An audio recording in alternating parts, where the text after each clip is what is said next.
Dan daripada Hasan katanya, aku dengar akan Abu Hurairah radhiyallahu anhu berkata, tiada seorang mengucapkan selawat atas Nabi sallallahu alaihi wasallam sekali, melainkan menyuruh Allah akan malaikat yang menyampaikan selawat itu kepada Nabi.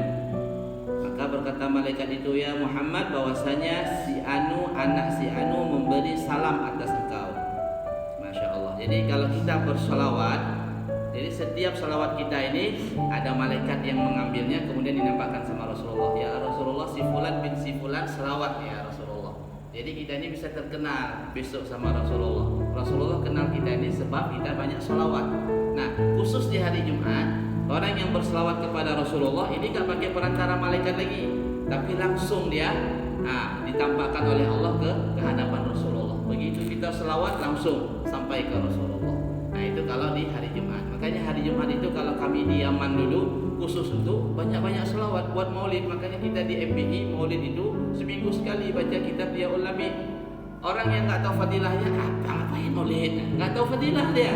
Tapi kalau dia sudah tahu fadilah, memang senang kali, nggak enak hati dia kalau dia nggak berselawat di hari Jumat. Nah itu dia. Tapi kalau dia udah tahu nih, masya Allah. Jadi mudah-mudahan Allah pilih kita sebagai orang yang senang berselawat lebih-lebih di hari Jumat. Ya, di malam Jumat insya Allah di MBI ada selawat dia ulami. Ya, namanya itu Maulid berqasidah. Nah kita pakai